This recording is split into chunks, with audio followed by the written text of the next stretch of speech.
everybody, and welcome to another edition of the Eddrick Show. I am Eddrick Jerome, your host.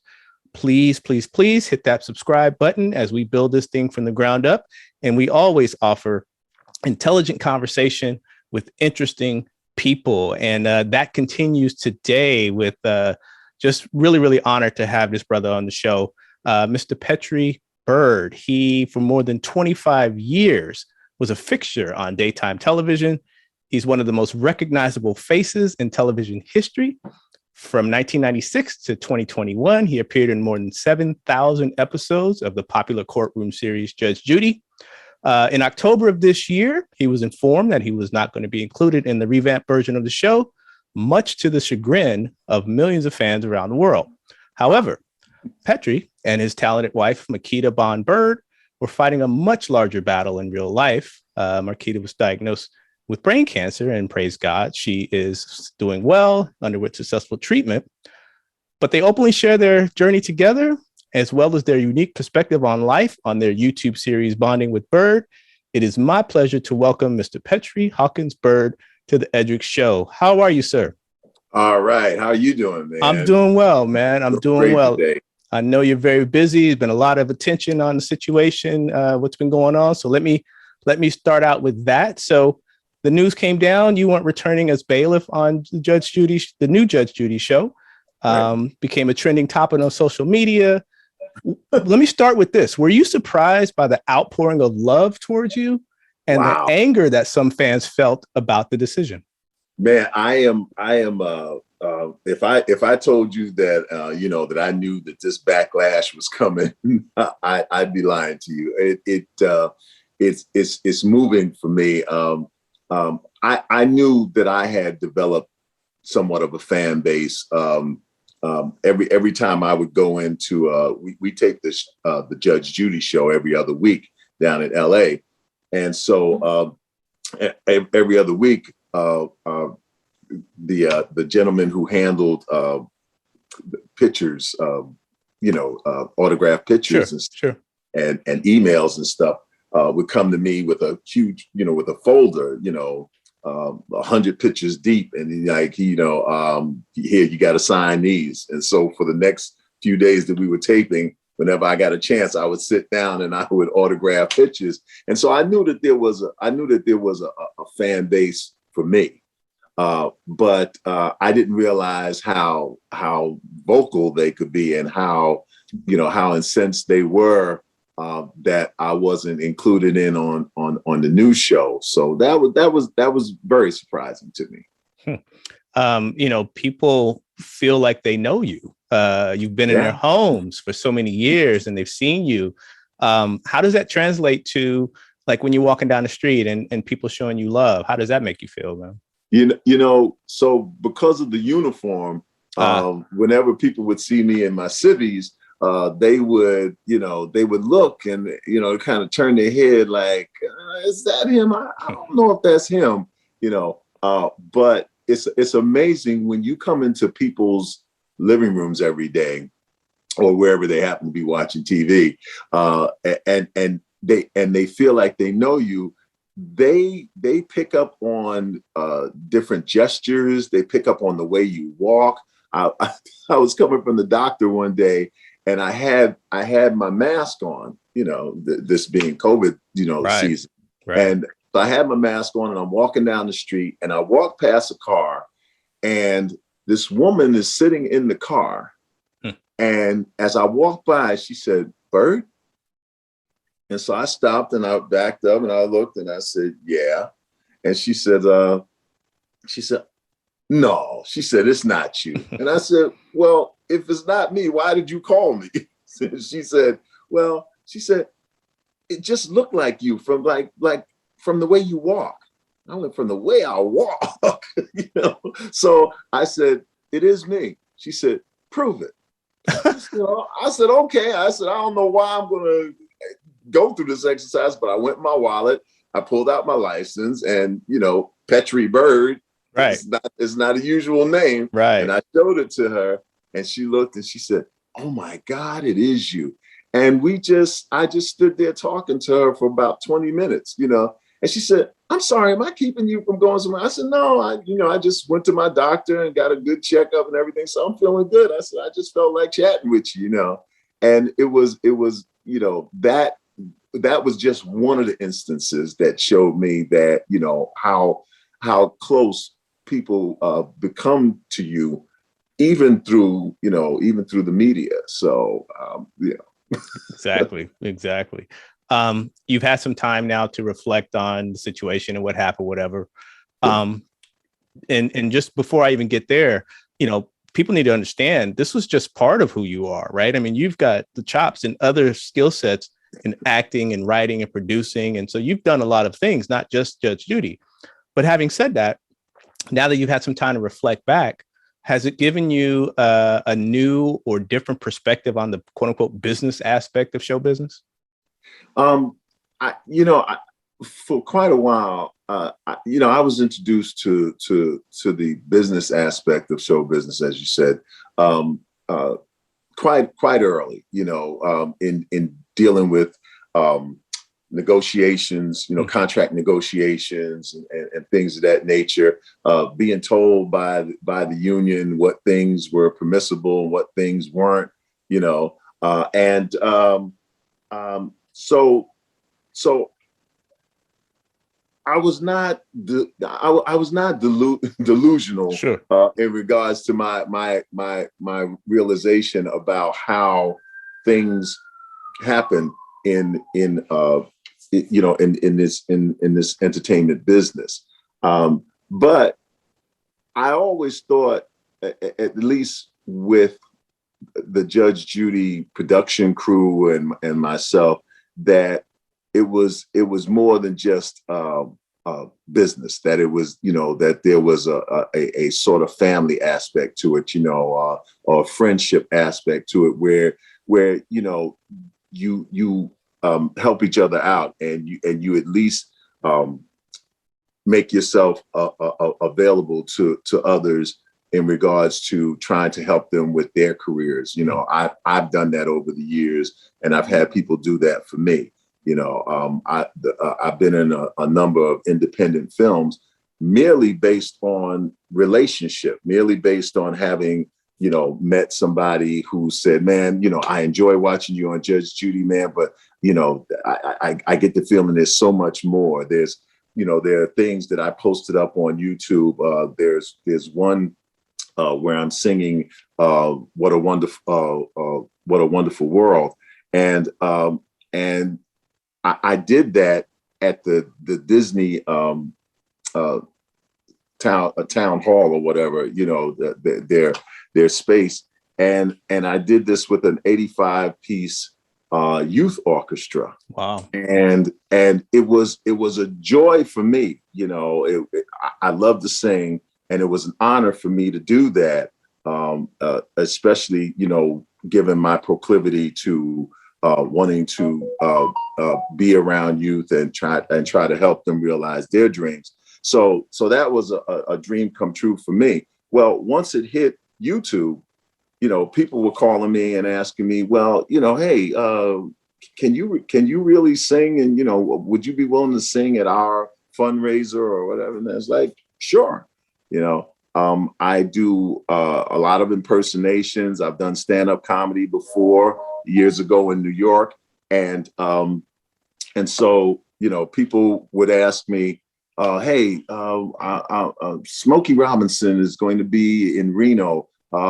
We need somebody to go on before him and to bring him on stage, So I hosted many and emceed many jazz and R&B singers and groups and stuff, and it's just a myriad of things that I've realized I had the talent for, and certain people realized that I had the talent for, and therefore gave me an opportunity. So for me, not being asked to continue doing, being the bailiff on a court TV show, that, it wasn't like, oh, wow, I'm really bummed out. All I looked at it as was, God closing one door and opening some other doors that at this late stage in my life, at 64 years old, I'm more than ready to walk through. Man, you just getting started, man. Just getting started. But prior to all of this news and tornado of news and social media and all of that stuff, you and your lovely wife, Makita, were dealing with a much more serious battle. And I must say, she's an Emmy Award nominated producer in her own right. That's right. Yeah. So in addition to the COVID pandemic, she was diagnosed with brain cancer. Man. And you guys were navigating through that challenge together. So tell us about that and how, or what advice might you have for couples who might be going through a situation like this? Just a remarkable thing. And so, so in March of 2020, the Judge Judy production, towards the end of its 24th year, we shut down production, and so my wife and I were, fundamentally out of work, but waiting to see what was going to happen as the rest of the world was. In March of this year, in March of 2021, March 8th to be exact, my wife experienced a seizure, her first and only seizure, thank God so far. And my wife is considerably younger than I am. She's 37 years old. And so we had no idea what it was. We had her rushed to the hospital, where we were informed that same day that the MRI revealed that she had a glioma, a brain tumor on the left frontal lobe of her brain. We were like, you got to be kidding! Are you in the right room, Doc? You can't be talking to us. But he was, and at that point, we immediately, we sought a second opinion and were directed to see Dr. Keith Black, the Cedars-Sinai Hospital in Beverly Hills, and we met with him, and he became more than the second opinion. He became the chief neurosurgeon that was going to work on my wife. And on April 16th, my wife. Now this is how close God cut it. April 15th was the last day of filming for Judge Judy. Wow. After 25 years, that was the end of it. The very next morning, my wife had brain surgery. Wow. And they managed to remove 95% of the tumor. She subsequently went through 6 weeks of radiation and chemo treatment. She had to go through rehab because it being on the left side of her brain, it affected her right side. And so she had to go through physical, occupational, and speech therapy. But I wish she were here, but you guys can see her on YouTube every Tuesday night. My wife just has a can-do spirit. Nothing bothers her to the point where she thinks she can't overcome it. She doesn't look at the glass as half full. She looks at the glass as overflowing. And I have to say this, I've taken to saying this continually, that I am blessed to wake up every day next to my hero. So it ain't the Black Panther, it ain't Batman, it ain't Superman, it ain't Wonder Woman. It's my woman. She is a wonder. Well said. And you had to shift roles to caregiver. And when you're in a relationship and married and you're a couple, and now all of a sudden, you're a caregiver. So how did that affect you? And what are some of the things that you learned from being in that role? Wow. So, it's funny because of our age difference, because of the 27-year age difference. My wife I told her when we first got together, I said, "Look, kid, I'm on my way out. You're on your way in, you know." And she informed me. She said, "Look, old man," she says, if you want to stick with me, I'll take care of you, you know." And I said, "You know what? When you're young, you want to know how sexy is she and how pretty is she, and does she make everything lighter for me, and when you're older, you're like, man, I just want somebody who knows where my pills are." And reminds me to take them, So it was a different stratagem that I had going. But it's because of who she is and because of how she is. Me being her caretaker has been the joy of my life. It's been so good. The first thing was that she was told that she couldn't drive because of the seizure, that she wouldn't be able to drive for, I think at the time they said at least for 6 months. And so I became her chauffeur, and there was never, I'm telling you, Eddrick, there was never a time that I didn't feel honored to be able to take her to wherever she had to go. So wherever she said, and the thing about it is that we entertain each other so much and we laugh so much. She's honestly one of the funniest people I know. And because of that creativity between us and that bond between us, her name is Makita Bond, so no pun intended, or all puns intended. Because of that bond, it's always been a joy to do whatever she needs, and she is not, man.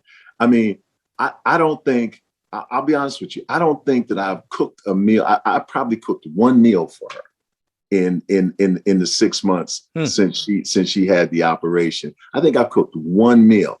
So my wife has never, just, again, great attitude. I thank God that the meds and the radiation didn't drain all of her energy as it's wont to do. Even when she started losing her hair, she was so positive about it. She just went on our show and just showed everybody. She's like, "Look, y'all just gonna have to get used to it." And they were, the fans were writing in and just like, "Hey, God bless you," and just girl, you go, and you're an inspiration. So so being her caregiver, man, is an honor and anything but a chore. Wow. Honestly. And again, wishing her all of God's praise and speedy recovery and ongoing recovery. And thank you. Thank you. Yes, sir. Those prayers mean a lot. So, so I tell people, keep them coming. Absolutely. We have a few minutes left. So let's now talk about, you brought it up, Bonding with Byrd. And you mentioned the fact that you guys have such a good time on that show. You laugh. My wife, Melody, wanted me to let you guys know she really enjoys it as well. She watches it all the time. You typify a couple who are just relaxed around each other and can be themselves around each other, and you comment on things, and you just show things that typical couples laugh about and talk about. So how did the show come about? And when did you guys decide that we're going to put this out there for people to see and be a model? Again, it started happening in 2020. We were so busy. We were home and we were so busy making each other laugh through this pandemic situation. We would watch TV every day. We would watch, my wife likes what she calls ratchet TV. So she likes the Housewives series and then, Marriage at First Sight and stuff. And so kind of got me hooked onto it. And we would sit there and we would comment about, these different shows and different hot topics, what she considered to be a hot topic, what I considered to be a hot topic. I'm looking at something dealing with Trump, and she's looking at something dealing with Kendrick Lamar. And I'm like, who's Kendrick Lamar? you know, I would watch a black and white movie. She would go, well, why would you watch black and white when you can watch color? I'm like, but you don't get it. See, once upon a time, there was no, never mind. And so those differences, the differences that were created through that May-December romance, again, kept us laughing. Mm-hmm. And so we started going on Instagram, with little short things we would put together, and it got popular on Instagram. And then somebody suggested, say, hey, why don't you take it and put it on YouTube? And so we started using a platform called StreamYard, and started putting our shows on YouTube.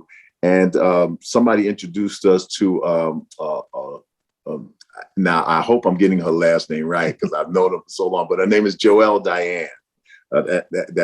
And Joelle is, she's in Maryland, but she does such great work. She producing our show from Maryland, and by the time we finally met her, by the time she finally came out here to LA and we met her, man, she was like family. But the three of us, we clicked and we got each other, and Joelle knew exactly what we were trying to do. And so now we have a podcast that's more structured. Mm-hmm. We start off with hot topics and we discuss those and try to get our audience involved with commenting on those hot topics. And then we have certain segments. One segment we call Tinking Tuesday. And that came because I was complaining one day. I was like, they got Throwback Thursday and they got Man Crush Monday. I said, you know what? They should have Tinking Tuesday. On Tinking Tuesday, you should think, man. You should use your brains, And so I would discuss, any number of topics that I would bring up, and it would be thought-provoking topics, sometimes funny, sometimes serious. We also have a segment called Keeping It Reality, where we discuss those quote unquote reality shows that we've come to love looking at, and it's our guilty pleasure. And so we discuss those, and again, we just have a good time. And as of late, we've had some great guests come on, musical guests, actors. There was one man who was on Instagram, and he did. He's a great artist, and I think his name is Jerome Maas, Maas. Anyway, he's a gifted artist, and so he does these great pencil drawings of people. Just fantastic work. And he did one of me. And so we were like, hey, why don't you come on the show and chat with us, And he came on and showed us his artwork and discussed, what motivates him. And so it's just a wonderful show. It's very therapeutic for us. And apparently, it's taking root with a lot of people around the world. We've heard from people from Ireland, South Africa, France, Australia, just all over the world, And we thank God for the opportunity to do that. Keeps us off the streets at night. Absolutely, man. Well, congratulations on, and I think you touched on it, bringing some light and some humor and some joy to people in these times we're in, which are kind of crazy right now. But people need that, man. They need that release. And so again, continued success to you and Makita as you guys continue to grow that thing, because people are tuning in, and you guys have a lot to say, and you've got something to offer. We got about a minute or two left. Let me just now. What's up? Wait. I'm just behind you. Are those albums, man? Yes, sir. Let me step to the side here. That's my collection. Man. That's my normal. Man. That's just my regular stuff. you can't even see the print stuff, man. I got a whole nother wing of just print stuff. So Wow. yeah, man, I've been collecting for, matter of fact, over my shoulder here, those are models of Prince's guitars, man. Cause I'm a Prince maniac. Yeah. But yeah, are you into vinyl at all, or? I am, man. I am. I managed to bring my vinyl all the way from the East Coast to the West Coast. You know, a lot of it got. I don't know. I'll say it got appropriated. Okay. But I say, well, good luck with them. Good luck, right, with them. I hope they're enjoying it. But yeah, I love my vinyl, man. I had quite the collection back in New York. Not so much out here, but I still have a bunch of it out in the garage, man. And I still have a turntable. So yeah, man. I tell everybody hold on to it because I know we're kind of a little bit off, but there's something about analog and there's something about the physical nature of playing records, man. And it just sounds different. It feels different. It hits you differently. I like the snap, crackle, and pop. Yeah, it's just this, and we all love digital because we wouldn't be doing this if it wasn't for digital. So I'm not anti-digital. Right. But at the same time, there is something about that. And so, I have my youngest daughter. I've been showing her how to lay the needle down, and it should make a lot of noise when you lay the needle down, right? You got to, right? That's right. Right. So, man, teach them. Well, that means pretty soon she'll be scratching on the ones and the twos. Well, we don't do that. No. We don't scratch. Oh no, man. Some of this stuff we do not scratch. No, but you don't want to be in your living room and all of a sudden hear. No. No.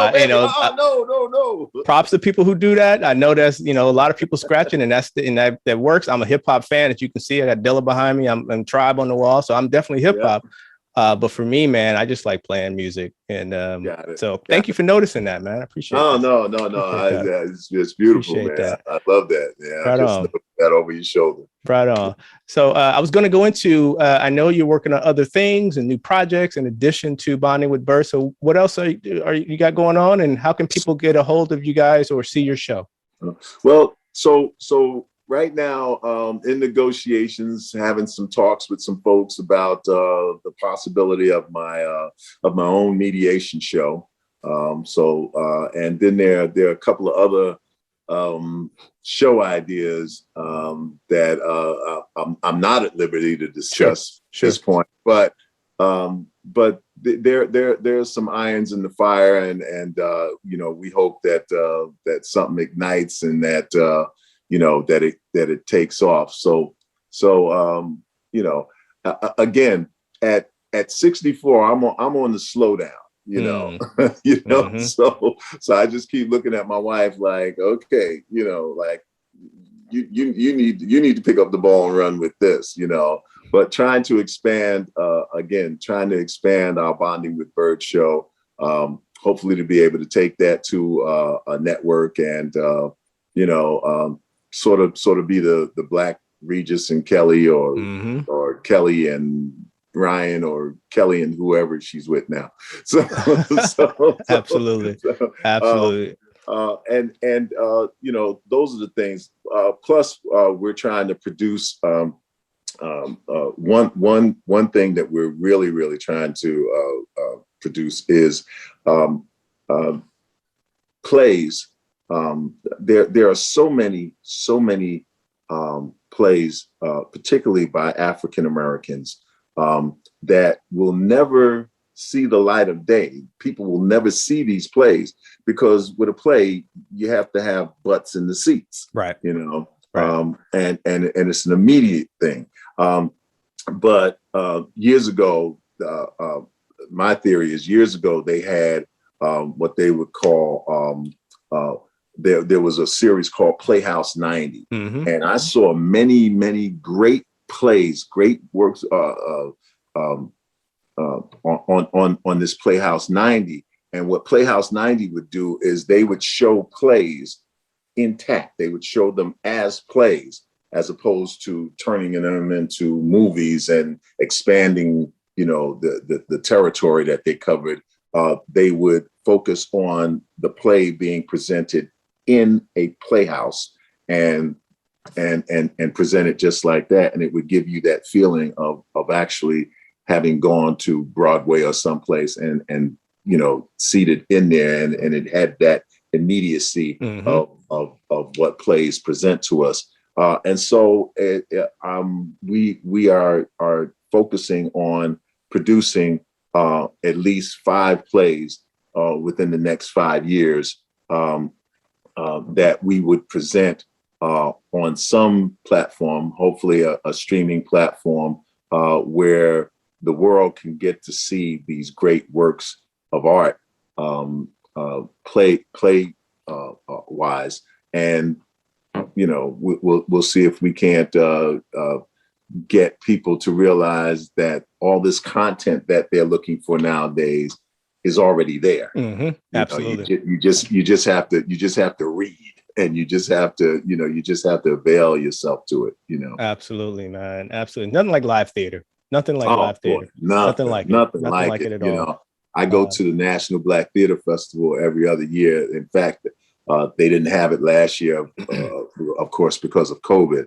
But every other year since 1999, I've been going to the National Black Theater Festival in Winston-Salem, North Carolina, where there are as many as 40 Black plays that in 1 week being shown. But again, the horror is that you cannot see them all. Right. When I go down there, it's like you gotta pick maybe 10 plays that you can see that week, and the other 30, you just hear about, and you always kind of feel bad when it's like, oh man, did you see such and such play? Man, it was dynamite. It's like, oh no, I picked this play to go to. So I want to see if there's a way that we can make those plays available to the world so that people can see them.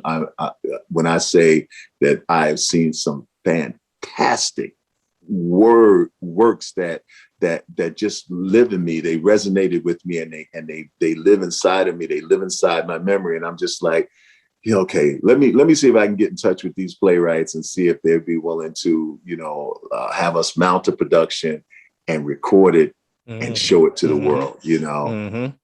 I mean, just quick aside, one of the highlights that I've seen, I got a chance to see Carl Lumbly. Some of you may know the talented actor Carl Lumbly. Oh yeah, I saw him in Macbeth at the Berkeley Rep right here in the Bay Area.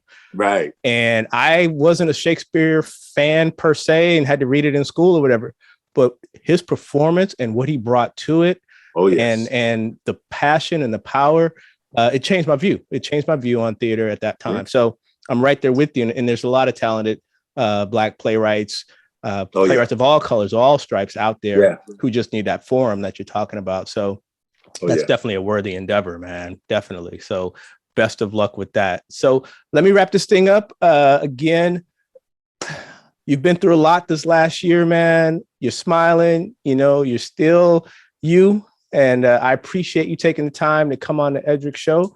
As we build this thing from the ground up, I'm going to encourage everybody, please subscribe, and also subscribe to Bonding with Byrd. Make sure you flip over there. We'll put a link in the description below.